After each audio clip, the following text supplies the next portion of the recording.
Hey, what's up everyone? Adam here with brahwegotthis, and today I'm going to help you not make 5 huge mistakes that I made when you start playing the Elder Scrolls Online, or even if you have been playing for a while.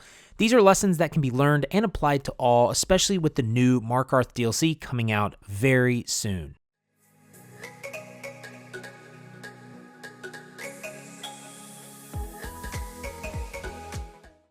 And if you ever need help with the game or you need to ask questions, you can always come by my Twitch channel on Monday, Tuesday, and Thursday at 8 p.m. Eastern Standard Time at twitch.tv/brahwegotthis.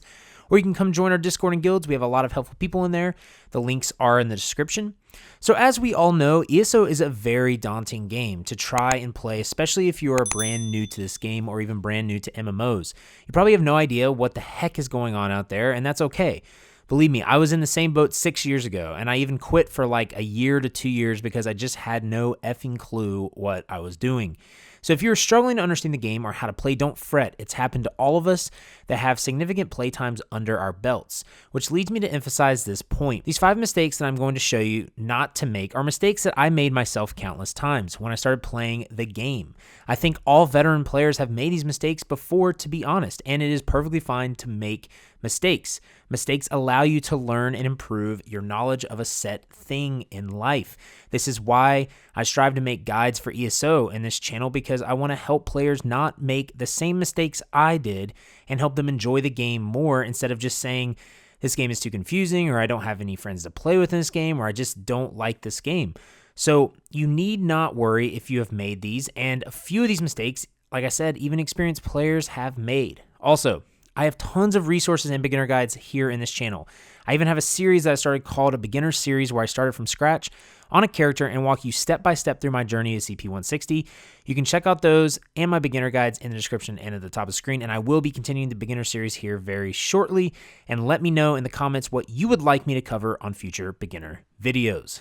So without any further ado, let's get to mistake number 1. The first mistake is power leveling through your first character to CP 160. This is a topic that gets brought up a ton on my stream. Players ask me all the time, what is one tip that you would give a beginner? And I say every time, don't rush through the game on your first playthrough. The reason I say this is because of a multitude of things. Rushing through this game really doesn't do the game justice. There are so many facets of this game that you can enjoy along the way in your journey as a new player that will help you appreciate it even more. But another thing is the fact that players that do this a lot of times get burnt out of the game before they even make it to the great aspects of this game, which are the end game. They power level and grind, and then when they hit CP 160, they just don't want to play the game anymore. And not to mention, when you rush through the game, you skip valuable things like mechanics that you need to learn at the basic level so you can achieve success at harder activities. You also forgo some knowledge and time to learn the class you are playing. Sometimes players don't give a class enough time. They are like, this class is boring, but they haven't even gotten to see the skills at the end of the skill lines for that class. And another big reason why I advise against rushing through this is because you can miss out on a lot of things that help you in the end game. You don't have enough skill points sometimes when you hit CP 160, especially if you rush through it. You don't have certain skill lines leveled, like your armor line, or maybe your crafting lines for certain passives and provisioning that help you with buff food, like extending the time that the effect lasts.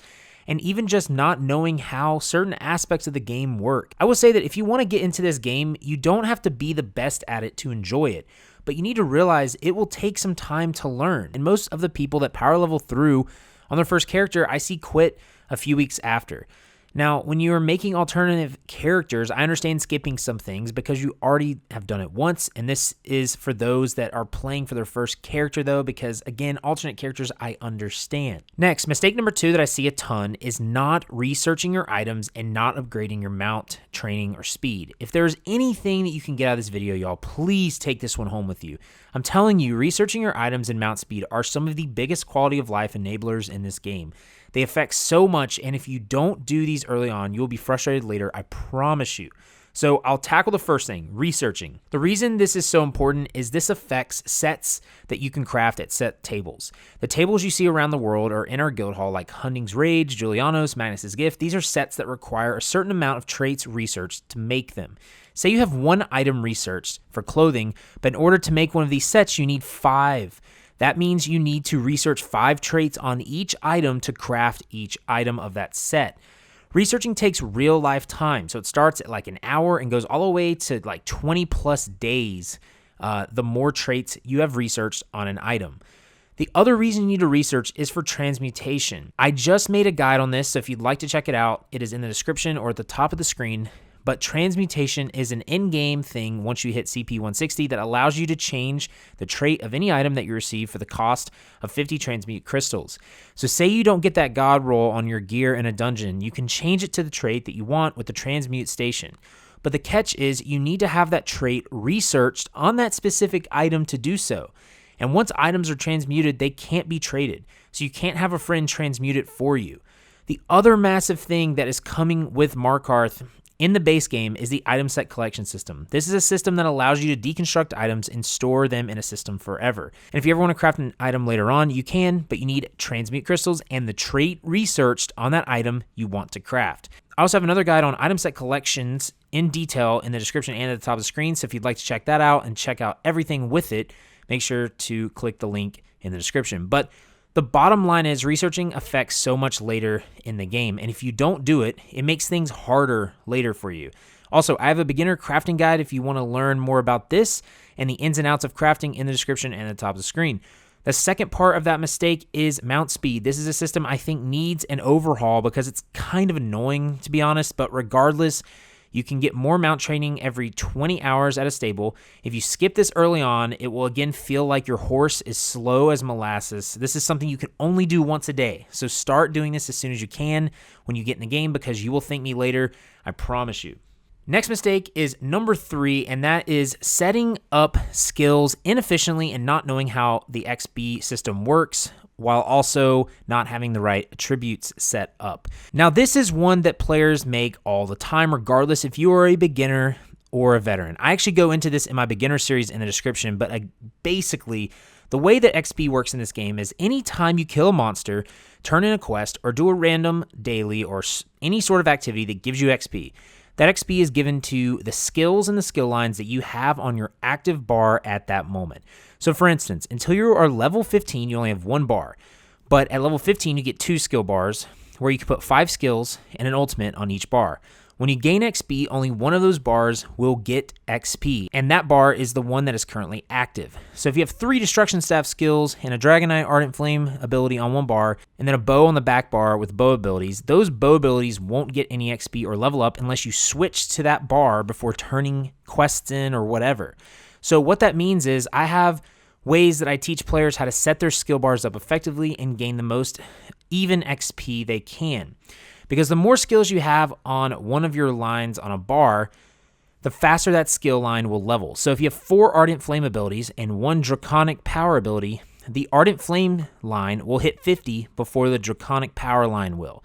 So what I tell players is I like to put 1 skill of each class line on my bars on both sides when I start out. This ensures that you will level your class skill lines evenly, and then the other spots I filled my weapon or guild skills that I'm using, like Fighters Guild, Mages Guild, Undaunted, all that stuff. If you do this, you will for the most part evenly level all of your skills to 50.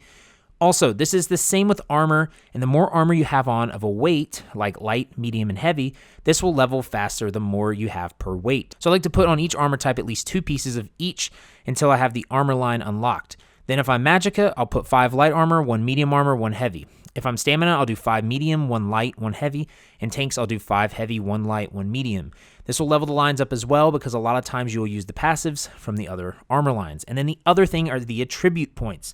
If you're a Magicka DPS, you want to put all your attribute points into Magicka. If you're a Stamina DPS, you want to put all your attribute points into Stamina. If you're a healer, you want to put all your points into Magicka.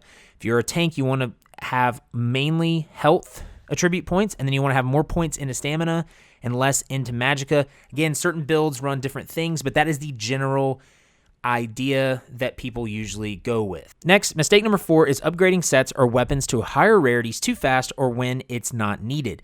This is a big one that almost every player makes, not just beginners.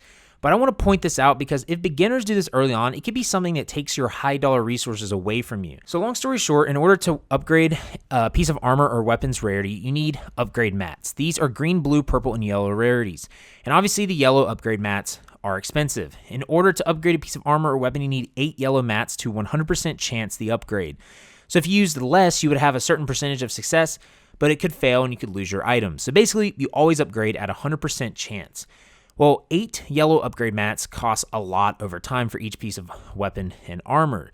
A lot of new players will try to upgrade their gear to yellow, which they should almost never do, except for weapons, which we'll get to here in a second. Even veterans really shouldn't ever do this unless you are min-maxing. You especially don't want to upgrade items that aren't at least CP 160 because it's not at the gear cap.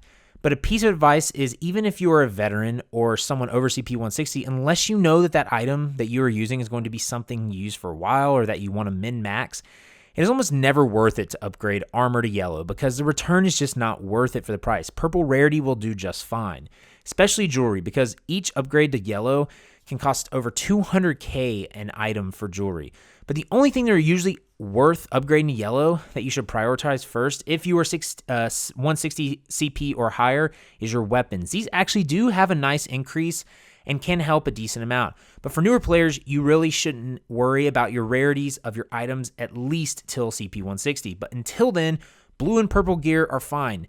But just don't use those upgrade mats that early, save them. Now, the last mistake, number 5, and that is not unlocking the guild lines and spending Undaunted keys too soon. The guilds in this game that are in the base game are Fighters Guild, Undaunted Guild, and Mages Guild. These can be unlocked immediately going into the game. They all have quests attached to them, except for Undaunted, which are just daily quests. They have skills that are very useful for a lot of builds, but most importantly, they give some XP right when you get into the game, and you will want to level them up over time. I go over this in one of my beginner series guides in the description and at the top of the screen, but you can do this at all the starting cities in your home alliance. AD is Vocal Guard in Ardon, DC is Daggerfall in Glenumbra, and EP is Davin's Watch in Stonefalls. For Undaunted, you can go to Turk's Redclaw in Ardon in the Salted Wings Tavern. This starts the Undaunted quest line. These lines will then be leveled up over time, so when you get to the higher levels, you will have passives and skills unlocked. And the second part of this is whenever you get to level 45, you can do Undaunted pledges, which are dailies. These are how you get Undaunted keys for the monster shoulder pieces you see in builds. The thing is, though, a lot of players will turn in keys when they are 45. Do not, I repeat, do not do this. These will open at the level that you turn them in at. So wait until you are CP 160 because that is the gear cap, and the keys take no inventory space up, so you might as well not use them. I have a beginner Undaunted guide in the description as well and at the top of the screen if you'd like to check that out and go more in depth for the Undaunted. But there you have it. There are the 5 big mistakes that I made when I started out in the game that I don't want you to make. Again, if you have already made these, it's okay. It's not the end of the world. But I hope this video allows you to realize these things and you can go forward with these tips. If you'd like this video, make sure to like, subscribe, and heavy attack that bell icon. It really helps me out. And also make sure to comment below any other tips and mistakes that you made that you could help other players with. And again, you can always come and ask me questions at my Twitch chat at twitch.tv/brahwegotthis on Monday, Tuesday, and Thursday at 8 p.m. Eastern Standard Time. And you can join our Discord and guilds. The link are in the description.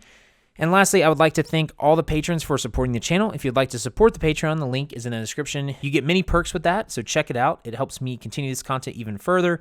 But until next time, have faith, be great, and I'll see you on ESO.